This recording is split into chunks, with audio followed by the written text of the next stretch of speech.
Muli, isang magandang araw po sa inyong lahat.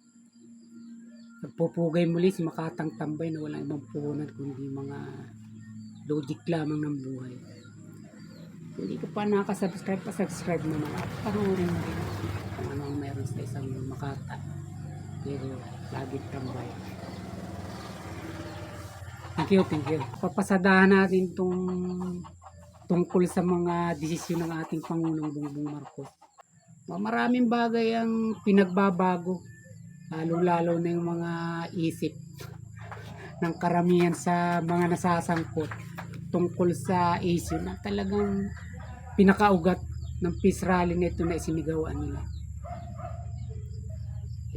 Ultimong dun sa mga nagsusulong nito, ultimong dun sa mga nag-iimbestiga nito, dun sa mga isinasangkot at dun sa mga nagsasangkot, talagang may mga dating ika nga ay mayroong talagang impact ang pangyayaring ito matapos na magsagawa nga ng rally yun, ang religious group na ito. Itong pag-uusapan natin sa mga remark na inilabas ni Johnny, ni Manong Johnny. Legal counsel niya kaya ito. Juan Ponce Enrile. Sabi niya, seriously consider ang mga sinasabing yun, yung pahayag na yun, opinion ni dating Senador Juan Ponce Enrile. Kumbaga, tinatanggap niya, isinasalang-alang, kinukonsidera niya. At talagang siniseryoso niya, sabi niya.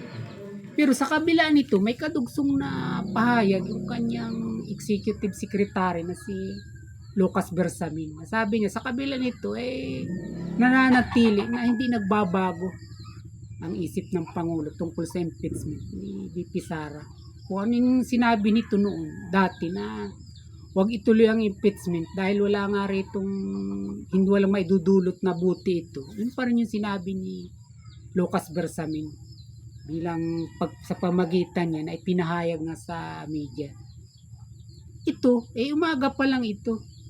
Pero kagulat-gulat na nung dingara, nung kinagabihan, nung mag-interview sa Tacloban, nakita natin na tila nagbago yung ihip ng hangin. Nag-iba yung kanyang tono. Na para bang sinasabi niya kung hindi na kapos sa oras o hindi nagahol sa panahon,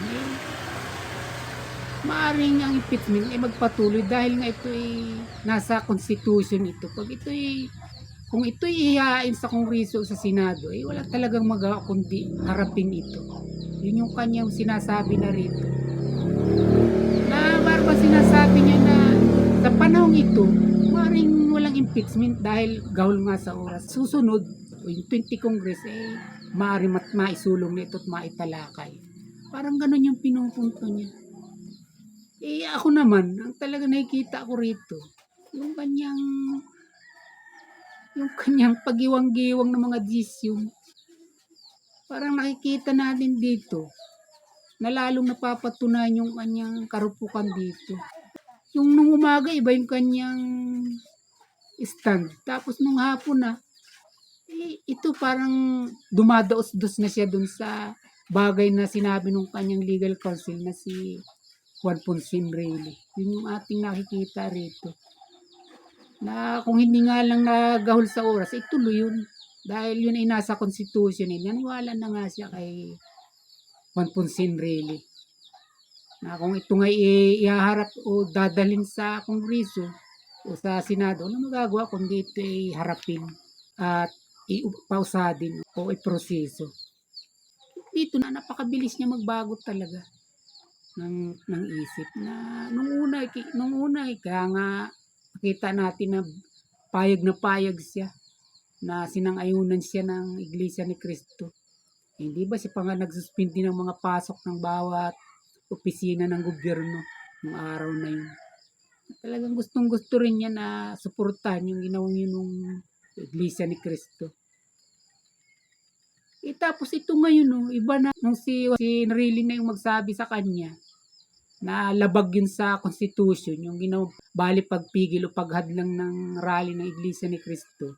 O narito na siya ngayon nakakiling kay Enrile na sinasabi pa nga niya one of the best legal thinker in the country, sabi niya.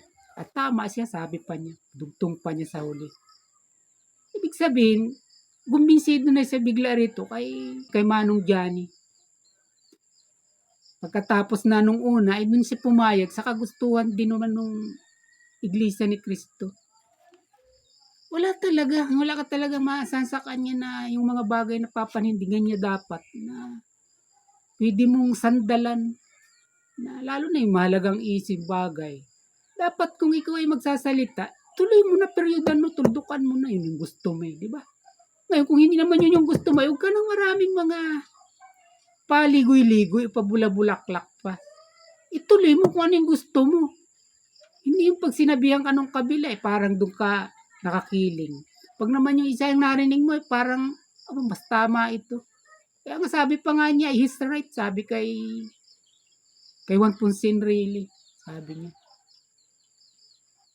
Bakit niya sinangayunan yung Iglesia ni Cristo, yung rally nito?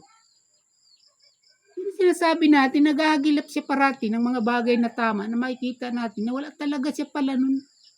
Kung hindi ibabahagi lang ng iba sa kanya, saka lang siya makakakuha ng mga bagay na dapat siya ang nagdidesisyon. Mukhang dito nalilimutan niya na siya yung Pangulo. O di ba? Kung sino yung magsabi sa kanya, dun siya patila baga pumapabor. Lalo na pag naisip, pag yung kanya natimbang-timbang din naman na may kawastuhan, dun siya. Hindi dapat ganun dahil siya ang Pangulo, hindi naman si Enrile. Siya dapat mag-decision kung ano yung nararapat.